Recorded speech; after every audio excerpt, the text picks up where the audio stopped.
인사합시다. 예수 믿는 사람은 이기적인 사람이 되어서는 안 됩니다.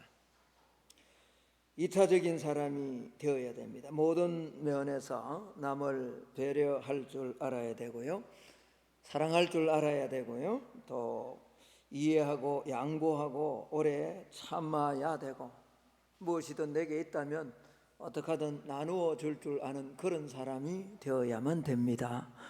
예수님께서도 요한복음 15장 13절 14절에서 사람이 친구를 위하여 자기 목숨을 버리면 이보다 더 큰 사랑이 없나니 너희는 내가 명하는 대로 행하면 곧 나의 친구라. 이때 친구는 예수님을 말하는 거예요. 예수님을 위해서 성도는 마땅히 생명을 버리고 말씀을 지킴으로 예수님의 친구가 되어서 나누어주고 베풀어주는 그런 삶을 살아가야 된다라는 거죠. 주님은 이 땅에 오셔서 그렇게 삶을 사셨습니다. 그리고 제자들에게도 늘 그렇게 가르쳤고, 실제적으로 제자들과 함께하며 귀신을 쫓아내고 병든 자를 고쳐주고 몸이 피곤하지만 끊임없이 생명을, 복음을 나누어주는 그런 삶을 살아내셨습니다. 심지어 뭐죠? 주님은 원수까지도 사랑하라 라고 그렇게 말씀을 하신 거죠.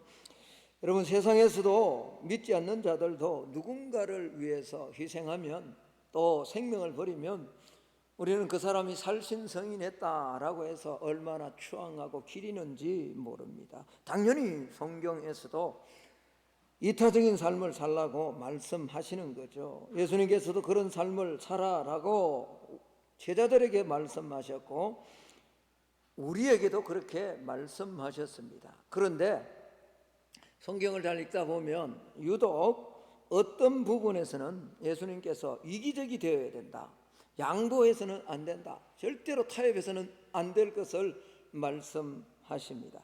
마가복음 10장 29절에 보면 예수님은 나와 복음을 위해서는 집도 버리고 형제도 버리고 심지어는 아비도 어미도 버리라, 자식이나 전토 다 버리라. 예수님은요 그렇게 이타적이고 사랑을 말씀하시고 나누어주기를 원하시던 그 예수님께서요 심지어는 네 목숨까지도 버려라 라고 그렇게 말씀을 합니다. 마가복음 8장 35절에 보면 누구든지 자기 목숨을 구원하고자 하면 잃을 것이고 누구든지 나와 복음을 위하여 자기 목숨을 잃으면 구원을 얻을 것이다. 왜? 다른 모든 영역에서는 양보하고 희생적이고 이타적인 삶을 살라고 하신 우리 주님께서 한 부분에서만은 절대로 양보해서는 안 된다, 그것만큼은 절대로 양보하지 말고 희생하지 말고 그냥 이기적으로 지켜나가야 될 것을 말씀하고 있습니다. 그 부분이 어떤 부분입니까? 생명입니다. 생명만큼은, 생명을 위해서는 아버지도, 생명을 위해서는 내 자식까지도, 심지어는 내가 그렇게 소중하게 여기는 이 목숨까지도 버릴 줄 알아야 된다라고 그렇게 말씀하는 거죠. 여러분, 마태복음 4장 또 마가복음 1장에 보면 베드로와 또 야고보와 요한이 주님의 부름을 받는 장면이 나옵니다. 하나하나 버리죠. 배를 버리고 그물을 버리고 직장을 다 버리는 거예요. 삶의 터전을 버린 거예요. 근데 야고보 요한이 부름을 받는 장면을 보면 심지어 그 많은 품꾼들과 함께 이 그물을 깁는 아버지까지도 버려두고 그렇게 주님을 따라옵니다. 여러분, 그렇다면 상식적으로 보면 예수님께서 이렇게 말씀하셔야 그냥 인간적이지 않습니까? 야, 굳이 아버지까지 그렇게 버리면서 나를 따를 필요야 있겠느냐? 아버지는 그냥 버리지 말고 나 따라와도 된다, 이렇게 하는 게 상식적이지 않나요? 그런데 주님 전혀 그렇게 말씀하지 않습니다. 아버지까지도 어머니까지도 전토까지도 다 버리라, 그리고 나를 따르라 라고 그렇게 말씀하시는 거죠. 왜 그럴까요? 왜 이렇게까지 주님은 이기적으로 말씀하실까요? 주님이 이기적이기 때문에, 주님이 사랑이었기 때문에 그렇지 않다라는 거 우리는 너무나 잘 압니다. 왜냐하면 이것은 생명, 영원한 생명, 이 땅에서 끝나는 것이 아니고요 영원한 생명과 연관되는 것이기 때문에 주님은 양보하지 않는 거예요. 이것만큼은 고수해야 된다, 이것만큼은 지켜야 된다라는 거죠. 세상에서 여러분 가장 소중한 일이 무엇일까요? 그건 생명 살리는 일입니다. 생명은 천하보다 귀하기 때문에 그렇습니다. 거기 말하는 생명은 육신의 생명이 아닙니다. 육신도 중요하지만요, 육신의 생명보다 더 귀한 진짜 생명이 있기 때문에 그 생명은 천하를 주고도 바꿀 수가 없다라는 거죠. 예수님도 이 생명을 살리고 이 영생을 주시기 위해서 우리 대신 하늘 보좌 버리고 십자가 지시지 않으셨나요? 여러분 그렇습니다. 이 세상에서 가장 가치 있는 것은 생명입니다. 옆 사람과 그렇게 한번 인사합시다. 가장 가치 있는 것은 생명입니다. 여러분 화재가 났습니다. 막 불이 났어요. 그러면 그곳 안에 있던 사람이요 막 급하게 막 뛰어나옵니다. 그런데 거기 여러 사람이 있는데 많은 사람이 죽고 한 두세 사람, 아니 한 사람만 살아나오면 우리가 그렇게 이야기합니까? 너 왜 네 혼자만 살아나오냐? 그렇게 이야기하는 사람이 있습니까? 없습니다. 물에 빠져 막 죽어가는데 많은 사람이 희생당했어요. 그런데 어떤 사람이 한 두 사람, 갱동화 무너졌어요. 근데 그곳에서 한 사람만 어쩌다가 살아나곤 나머지 많은 사람들이 죽었으면 너 왜 너만 살았냐고 이렇게 말하는 사람이 있습니까? 없습니다. 그 죽은 사람에 대한 안타까움은 있지만, 슬픈 마음은 있지만, 그럼에도 불구하고 살아나온 그 사람을 격려하고 박수치고 막 환호하지 않습니까? 왜 그렇습니까? 생명이 가치가 있기 때문에 그렇단 말이에요. 다 살아나오지 못한 것은 안타깝지만 한 생명이라도 살아났기 때문에 격려하고 그 비난하지 않습니다. 그만큼 생명은 뭐죠? 육신의 생명도 가치가 있고 소중한 거죠. 여러분 예수님께서 이 땅에 오셔서 하신 일이 생명 살리기 위해서 오신 거잖아요.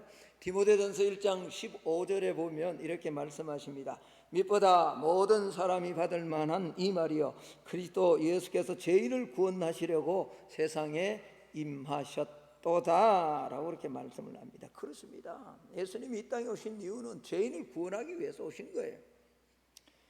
누가복음 15장 7절에 내가 너희에게 이르노니 이와 같이 죄인 하나가 회개하면, 다시 말하면 죽어가던 영혼이 생명으로 돌아오면 하늘에서 회개할 것 없는 의인 99을 인하여 기뻐하는 것보다 더하다고. 여러분 이게 맞지 않는 계산이잖아요. 우리 안에 생명이 있는데 그 생명 얻은 99보다 이제 생명 없다가 살아난 한 사람이 더 귀하다. 이건 수치적으로 따지면 도무지 계산이 안 나오는 말씀입니다. 왜 이런 말씀을 하실까요? 그것은 죽어가는 영혼이 살아나는 것, 생명이 다시 살아서 구원의 은혜를 경험하며 살아가는 것이 얼마나 큰가를 말씀해 주고 있는 거죠. 그렇습니다. 생명 살아나는 것이 이 땅에서 가장 가치 있는 일입니다. 하나님이 기뻐하시는 일이고 하나님의 기쁨을 드리는 일입니다. 이것보다 더 가치 있는 일은 사실은 없습니다.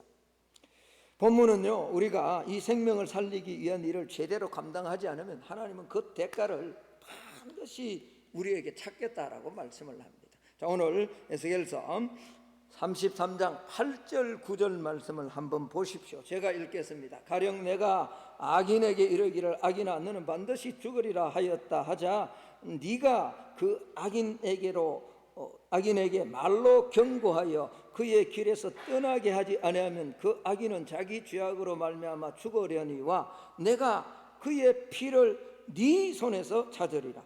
여러분 이 8절의 말씀이 뭐죠? 하나님이 야, 저 악인이다. 지금 죽어가고 있다. 지금 생명이 없어서 뭔지를 모르고 천방지축 아무것도 모르고 지금 그렇게 살다가 돈이 제일인 줄 알고 권력이 제일인 줄 알고 그렇게 살다가 죽어가는 저 영혼에게 가서 경고해라. 그래서 만약 이 말씀을 듣고 가서 악인에게, 다시 말하면 생명이 없는 자에게 가서 말씀을 전하면 그가 회개하고 돌아오면 그는 살 거고, 만약 회개하지 않으면 그 죄악은 그에게 돌아갈 거고, 만약에 경고하지 않으면 오늘 8절에 뭐죠? 이 죄악을 너에게서 찾겠다. 그 책임을 우리에게서 찾겠다라고 그렇게 말씀을 하는 거죠.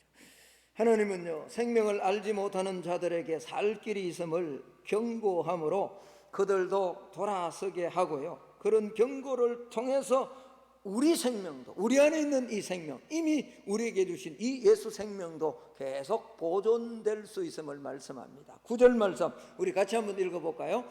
33장 9절입니다. 같이 한번 읽어봅니다. 시작. 그러나 너는 악인에게 경고하여 돌이켜 그의 길에서 떠나라고 하되 그가 돌이켜 그의 길에서 떠나지 아니하면 그는 자기 죄악으로 말미암아 죽으려니와 너는 네 생명을 보존. 우리가 가서 경고하라. 복음을 전하는 거죠. 예수 믿어야 생명이 있습니다. 살아납니다. 영원한 지옥에 가지 않기 위해서 반드시 예수 믿어야 됩니다. 이것보다 귀한 것 없습니다 라고 그렇게 우리가 입을 통해서 경고하면, 그래서 돌아오면 그는 살아나는 거예요. 할렐루야. 그는 살아나고 하늘에는 잔치가 일어나는 거죠. 우리에게는 상급이 있는 거죠. 그러나 만약 그 경고를 듣지 않고 그냥 제 길로 간다면 어떡하겠어요? 그건 오늘 말씀처럼 자기 죄악으로 죽는 거예요. 심판받는 거예요. 그러나 두 중요한 말씀이 있잖아요. 맨 마지막에 너는 그것으로 말미암아 네 생명, 우리 안에 생명이 있잖아요. 저와 여러분 안에 예수 생명이 있잖아요. 이 생명은 어떻게 보존되느냐? 이 복음을 전파함으로, 이 생명을 전파함으로 이 생명이 보존될 수 있다. 만약 그렇지 않으면 주님 앞에 설 때 반드시 책임을 묻겠다라고 그렇게 말씀을 하시는 거죠. 우리가 11월 22일 초청 전도주의를 준비하고 있습니다. 그리고 대신자를 가슴에 품고 기도하는 이유도 여기 있습니다. 제가 오늘 관계 맺는 카드를 나누어 준 이유도 여기에 있습니다. 우리가 복음을 전할 때 죽은 그들의 생명을 살릴 수 있는 거죠. 듣지 않고는 살아날 수 없습니다. 일단 들어야 됩니다. 그들이 돌아오든 돌아오지 않든 우리는 전해야 되는 거죠. 나아가 우리도 우리의 생명을 보존할 수 있다. 여러분 복음만 전해 보십시오. 우리 교회가 막 뜨겁지 못한 이유 가운데 하나가요, 이렇게 왕성하게 되지 못하는 이유 가운데 가장 큰 이유 가운데 하나가 새신자가 계속 들어오지 않는다는 거예요. 그래서 기쁨이 늘 모든 사람이 그거예요. 그런 거예요. 한 사람만 제대로 돌아와서 구원받는 모습을 보십시오. 그 기쁨이 어떤지. 그런 역동성을 잃어버려서는 교회가 생명이 없는 거거든요. 네가 네 생명을 보존한다라는 것은 내 개인적인 생명과 더불어 가정과 교회 공동체 안에 생명의 역동성을 잃지 않고 보존할 수 있는 방법과 길이 여기 안에 있단 말이에요. 끊임없이 우리는 복음을 전해야 되는 거예요. 생명을 전해야 되는 거죠. 만약 우리가 이 경고의 말씀을 외치지 않으면 반드시 그 핏값을 우리에게 찾을 것이라. 여러분 이 예언의 말씀을 멸시하지 않는 저와 여러분이 되기를 축복합니다. 예언을 데살로니가전서 5장 19절 20절에 성령을 소멸하지 말고 20절에 예언을 멸시치 말라라고 하는 그 예언이란 말은요, 무슨 무당이 미래 예언하는 그런 예언이 아닙니다. 성경에 기록된 말씀이 예언입니다. 그 예언을 멸시치 말아야 된다고. 오늘 그렇게 말하는데 그냥 또 11월 20일 날 추수감사절 날 초청주일 하니까 이렇게 하니까, 그러니까 우리 안에 생명의 역동성이 없는 거예요. 이렇게 여기는 사람은요, 예배를 드려도 헌신을 해도 수십 년을 신앙생활 해도요 안에 기쁨을 누리지 못하는 거죠. 저는 우리 성만의 모든 성도들이 기쁨을 누리기를, 생명의 역동성을, 구원의 역동성을 매일같이 누리기를 예수님 이름으로 축복합니다. 자, 그러면 어떻게 우리가 이 생명을 보존하고 생명의 역동성을 우리가 누릴 수 있을까? 첫 번째, 내가 부름받은 자임을 먼저 기억해야 됩니다. 다시 말하면 내 안에 생명이 있음을 알아야 됩니다. 옆 사람과 한번 인사합시다. 당신 안에, 장로님, 권사님 안에 예수 생명이 있습니다 라고 힘있게 한번 인사합시다. 예. 우리 안에 예수 생명이 있는 줄로 믿습니다. 이걸 먼저 확신하고 확인해야 된다라는 거죠. 7절 말씀 한번 여러분이 한번 읽어볼까요? 7절 말씀입니다. 시작.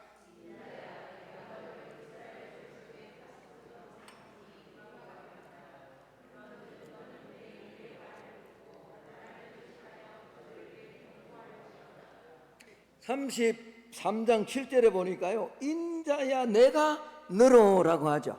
여러분 33장 우리가 다 읽지 않았습니다만 2절에서도요 인자야 너는 또 10절에서도요 인자야 너는 이렇게 말씀을 합니다. 여러분 이게 뭐냐, 주님은 이스라엘 백성들을 에스겔을 통해서 이스라엘 백성들 특별히 오늘 이 에스겔을 누구로 세워줬냐, 그러니까 파수꾼으로 세워줬다라는 거예요.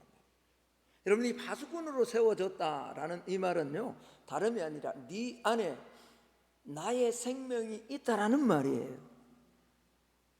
하나님이 하나님의 말씀을 에스겔 안에 심어 주었다라는 말이에요.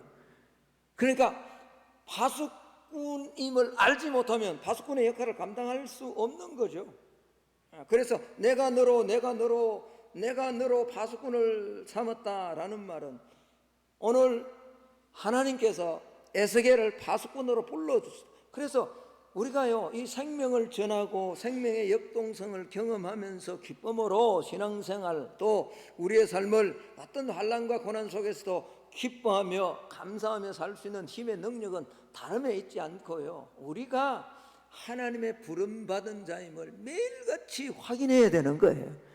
다시 말하면요, 부름받았다, 파수꾼으로 부름을 받았다라는 이 말은 예수님의 생명이 오늘 저와 여러분 안에 있다는 말이에요. 이걸 먼저 확신해야 된다라는 겁니다. 여러분 바벨론에 포로로 잡혀갈 때 에스겔을 파수꾼으로 삼았었던 그 하나님은요 오늘 저와 여러분을 이 시대의 파수꾼으로 삼으시고 불러주신 줄로 믿습니다. 그 말은 무슨 말입니까? 에스겔 안에 율법과 하나님의 말씀을 주신 것처럼 오늘 예배드리는 저와 여러분 안에 예수 생명을 주셨단 말이죠. 이걸 확신해야 된단 말이에요. 하나님은요 시대마다 하나님의 사람을 부르시고요 그 시대의 죽은 영혼을 살리는 파수꾼으로 먼저 생명을 주시고 그 역할을 감당하게 하십니다. 그래서 저와 여러분을 먼저 부른 거예요. 그래서 저와 여러분 부름을 받은 거예요. 그런데요 오늘 많은 성도들이 내 안에 이런 엄청난 예수 생명이 있음을 알지 못합니다. 그래서 나는 아직 생명을 전하고 복음을 경고하고 이 복음으로 지옥 가서는 안 된다라고 하는 이 경고할 신앙 정도는 아니다라고, 저기 김 집사님도 있고 이 집사님도 있고 장로님 목사님도 있지 않는가라고 생각을 합니다. 자신은 아직 생명을 살리는 그런 신앙의 수준이 아니다라고 생각하는 성도가 의외로 너무 많습니다. 나는 신앙의 연수가 너무 짧고요 직장일하고 사회일을 하기 때문에 복음 전하는 일은 전도되나 하는 거지 내가 하는 것 아니다 라고 생각하는 사람들이 너무 많다라는 거죠. 여러분 그렇지 않습니다. 우리가 꼭 기억해야 됩니다. 누구든지 예수를 믿는 자에게는 믿는 즉시 그 안에 예수의 생명이 임하는 줄로 믿습니다. 거듭나고요. 그러면 사실 한번 잘 보십시오. 교회 안에요 복음을 잘 전하고 하는 사람은요 이게 오래된 성도가 아니라 새신자예요. 내가 이 가장 뜨거울 때 예수 생명이 내 안에 역동하는 시기가 언제냐 그러니까요 처음 예수 만나고 내 안에 막 기쁨이 사라지지 않고 있는 그때, 그러니까 신앙의 연륜이 많다고 복음을 전하고 경고할 수 있고 그런 게 아니에요. 연륜과 상관없이 여전히 내 안에 예수 생명이 있다, 나는 부름받은, 나는 파수꾼으로 부름을 받았다라고 확신하고 인정하는 자는 뭐죠? 오늘 경고하는 삶, 복음을 전하는 삶을 살아갈 수 있다라는 거죠. 또 하나 여러분 성도들이 착각을 합니다. 그게 뭡니까?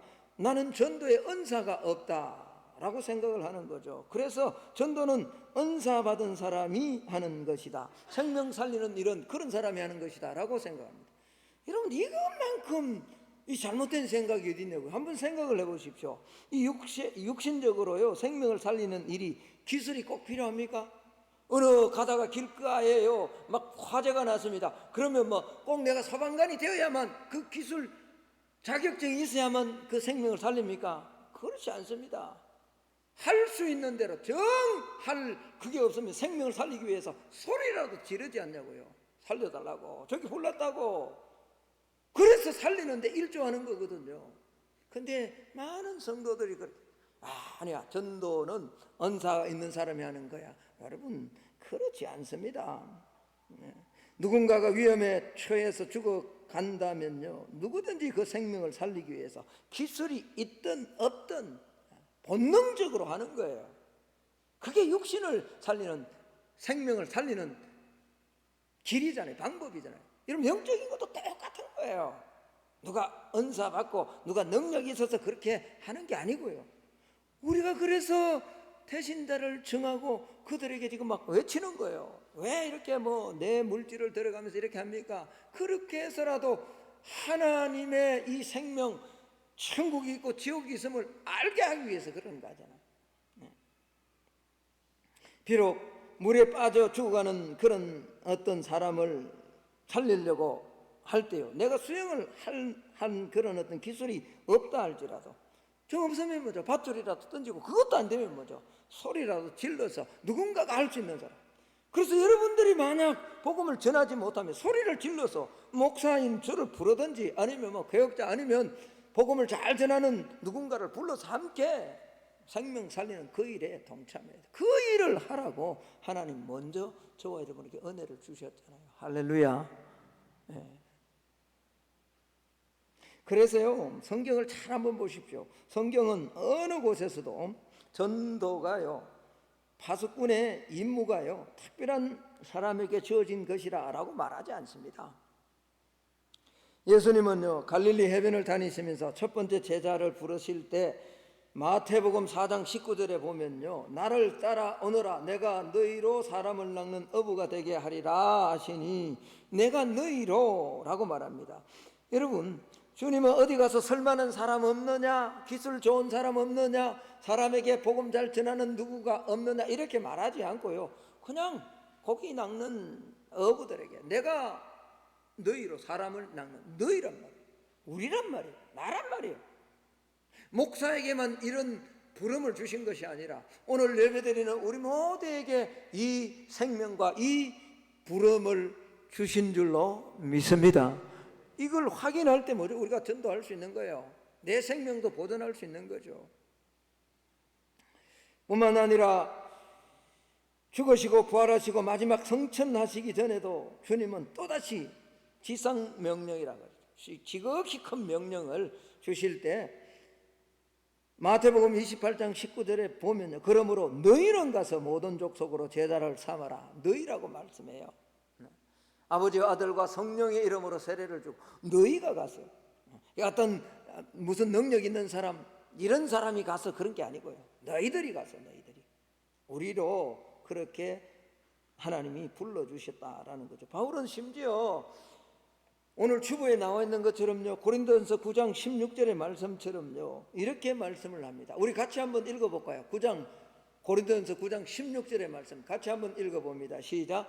내가 복음을 전할지라도 자랑할 것이 없으면 내가 부득불할 일임이라. 만일 복음을 전하지 아니하면 내게 화가 있을 것. 똑같은 말씀이죠. 자, 그대로 한번 띄워주세요. 오늘 바울은요, 내가 예수 그리스도를 알고 그를 위해서 내게 유익하던 모든 것을 다 해로 여길 뿐만 아니라 또한 모든 것을 해로 여기면 내 주 예수 그리스도를 아는 지식이 내게 가장 고상함이라. 그를 위해서 내가 모든 것을 잃어버리고 배설물로 여기면 그를 얻고 오라고. 바울은요, 예수를 다메섹 도상에서 만나고 난 다음에요, 모든 것은 사실은 다 버리고 그의 가진 지식도 다 자기 것이 아니라고 이야기합니다. 그러니까 자기라고 나라고 주장하는 것이 없던 바울입니다. 그런데 유독 예수님이요, 이기적이셨던 것처럼 뭐예요? 생명에 대해서. 바울도요, 오늘 이 복음 전하는 것에 대해서는요 굉장히 이기적입니다. 고린도전서 9장 16절에 보니까 잘 한번 보십시오. 내가 나라는 주어를 3번이나 반복하지 않습니까? 그만큼 뭐죠? 하나님께서 나를 복음 전하는 자로 내 안에 예수 생명을 주셨음을 바울은 인지하고 있는 거죠. 오늘 예배로 올라온 저와 여러분, 우리 안에 예수 생명을 주심을 감사하고 부름받은 자임을 놓치지 않기를 예수님 이름으로 축복합니다. 이사야서 보면요, 누가 나를 위해서 갈고라고 할 때 저 사람 가라 그렇게 하지 않잖아요. 이사야 선지자가 누가 나를 위해서 갈고 할 때 내가 여기 있습니다, 나를 보내달라고. 우리 성만의 성도들 이 은혜 절대로 잊지 않기를 예수님 이름으로 축복합니다. 두 번째는요, 말씀을 들어야 됩니다. 내가 부름받았음, 내 안에 예수 생명이 있음을 안다면 계속해서 말씀을 들어야 됩니다. 7절 말씀을 한번 봅시다. 인자야, 내가 너를 이스라엘 족속의 파수꾼으로 삼음이 이와 같으리니 그런즉 너는 내 입에 뭐 하라고요? 말을 들어라. 믿음은 뭐에서 드러나요? 들음에서 나잖아요. 들음은 그리스도의 뭐죠? 말씀이란 말이에요. 말씀을 끊임없이 들어야 됩니다. 왜 하나님의 말씀을 들어야 됩니까? 나를 부르심을 확신할 수 있고 하나님의 뜻을 알 수 있기 때문에 그런 거죠. 그렇습니다. 하나님의 말씀을 전하기 위해서는 반드시 내가 먼저 이 말씀을 듣고 말씀에 확신이 있어야 돼요. 내가 인격적으로 조금 부족함이 있고 또 뭐 사회적으로 어떤 지위가 없을지라도 여러분, 내가 말씀을 통해서 구원의 확신을 가지고 말씀이 내 속에 풍성히 거할 때, 그 말씀이 증거되어질 때, 말씀이 어둠의 세력 또 생명을 알지 못하는 사람을 구원하는 능력의 도구로 사용하는 거죠. 그래서 말씀을 읽어야 돼요. 왜 그렇게 여러분 제가 말씀을 강조합니까? 우리가 때로는 범죄하기도 하고 넘어지기도 합니다. 성령 충만한 삶을 살기를 그렇게 소망하지만 참소의 영에 벗어나서 정말 축복만 해주는 그런 삶을 살기를 원하지만 그러지 못할 때도 있습니다. 그런데 말씀이 내 안에 있으면 그 말씀이 나로 성령으로 말미암아 깨닫게 해주신다고요. 회개하게 해주시고 다시 돌아오게 하고 다시 성령 안으로 들어갈 수 있도록 말씀이 인도해 주시는 거예요. 그래서 오늘 하나님은요, 에스겔 선지자를 보내면서 너는 내 입의 말을 들으라고요. 들으라고. 이건 저와 여러분에게도 예언은 아닙니다. 말씀을 통해서 내가 은혜 받고요, 내 안에 확신이 있을 때 남의 마음을 움직일 수 있는 거죠. 할렐루야. 그렇죠? 내가 확신이 없는데, 여러분 설교하는 목사가 천국에 확신이 없이 설교하는 건 거짓 아니겠어요? 사기 아니겠어요? 그렇지 않나요? 저는요, 인격은 좀 부족할지 모르지만 하나는 내가 믿습니다. 우리가 죽으면 반드시 주님 다시 오실 거고 그때 부활한다는 거예요. 제가 여러분 그냥 헛된 말로 하는 게 절대로 아닙니다. 다른 건 몰라도요, 이 부활신앙 하나만큼은 절대로 놓쳐서는 안 됩니다. 원래 제가 하나님께서 특별한 은혜를 주셔서 얼마나 소경처럼 생명을 제대로 인도하지 못하고, 그래서 뭐죠? 정말 잘못된 길로 인도할 때 영의 눈이 열려져야 돼요. 우리가 언젠가는 주님 앞에 다 내려놓고 서야 됩니다. 예외 없습니다. 그때 부끄러움 없이 설 수 있기 위해서는 하나님의 말씀이 내 안에 확신으로 자리 잡아야 돼요. 내게 확신이 없는데 어떻게 내가 전합니까? 내게 말씀이 없는데 어떻게 전하냐고요. 그러나 말씀이 임하면요, 담대해지고 성령 충만해집니다. 말씀이 임하면요, 놀라운 은혜와 능력도 경험합니다. 말씀이 임하면요, 내 안에 말씀으로 충만해서 기도하면요, 놀라운 하나님 예비하신 그 복을 매일매일 평범한 삶 가운데 하나님의 역사함을 경험하게 되는 거죠. 그러니 그 은혜를 가지고 전하는 거죠. 에스겔이 포로로 잡혀갔잖아요. 얼마나 고통스럽고. 그러나 오늘 하나님은 내 입의 말을 네가 들어라. 그래야 경고할 수 있기 때문에.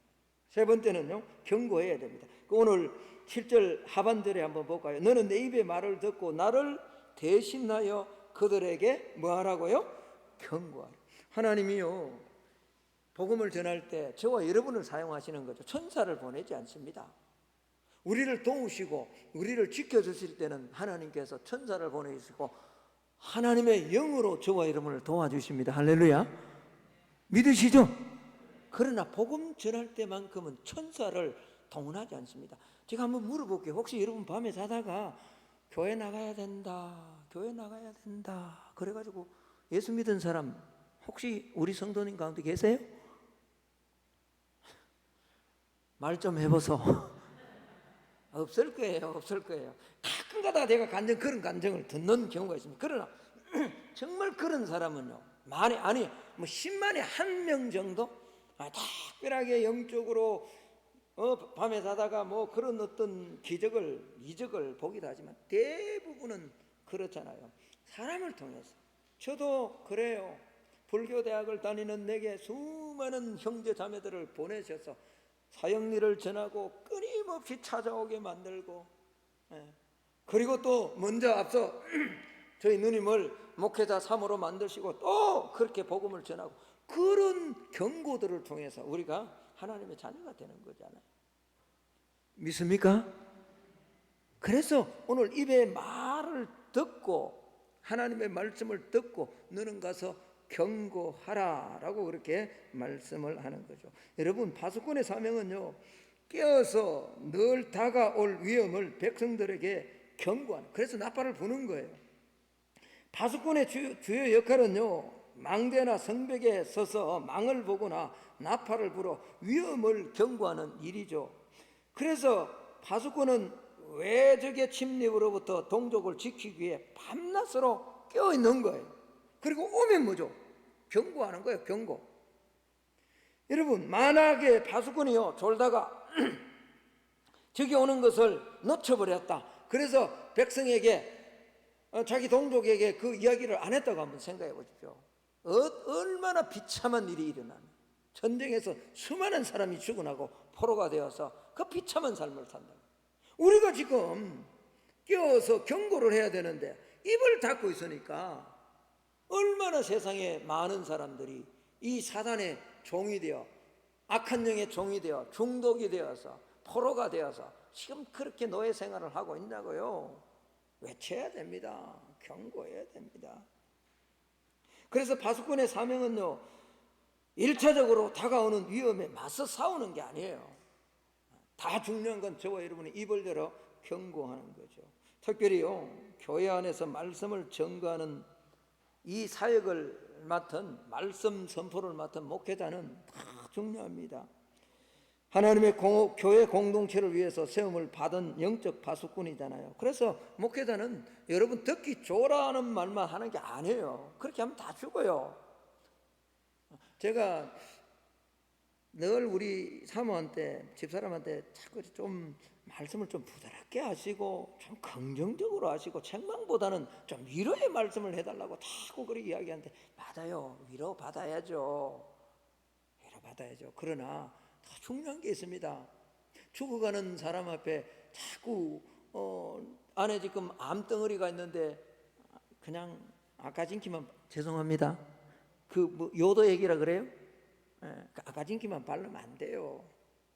매일같이 괜찮다, 생명 없이 지금 죽어가는데요, 영의 세계를 모르고 그냥 종교 생활을 하고 있는데요, 그래서 위로해주고, 그래서 그런 말만 하면요, 나도 죽고 여러분도 죽는 거예요. 그래서 세운 파수꾼은요, 저기 쳐들어오면 너 회개하고 돌아오지 않으면 죽는다, 망한다, 오늘 말씀하잖아요. 네가 이 말을 듣고 돌아오면 살아날 수 있다. 할렐루야.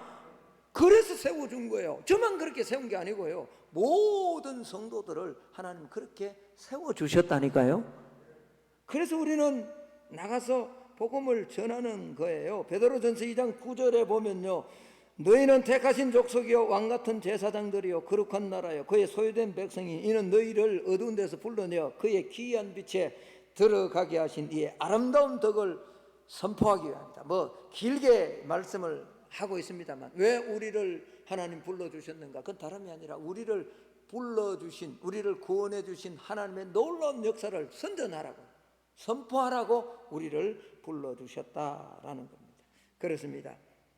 오늘 이 세상은요, 정말 물질 세계 속에 완전히 포로가 되어 살아갑니다. 돈이면 다인 것처럼 예수 믿으면서도 그렇게 살아가는 사람들이 많습니다.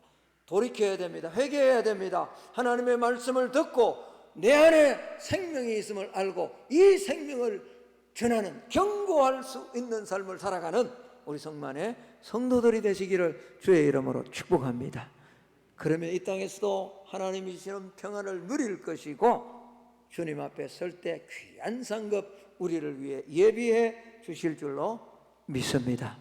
말씀의 결론을 맺습니다. 유대인의 전성에 이런 이야기가 있습니다. 소돔 고모라 성이 멸망할 때 하늘에서 유황불이 쏟아지는 그 순간까지 소돔 성 앞에서 한 노인이 계속해서 회개하고 돌아오라 라고 그렇게 외쳤다고 합니다. 그런데 한 청년이 이 노인에게 다가가서 이렇게 말을 했다고 합니다. 당신이 아무리 외쳐봐도 한 사람도 하나님께 돌아올 사람이 없다.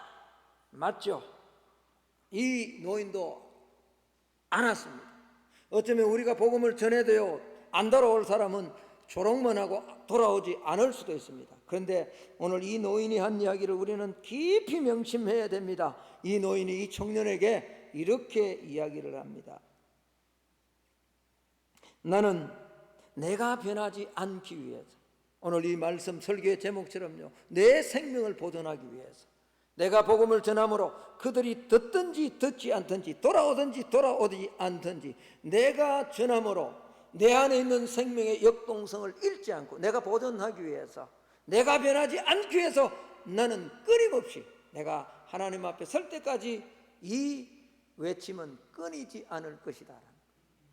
그렇습니다.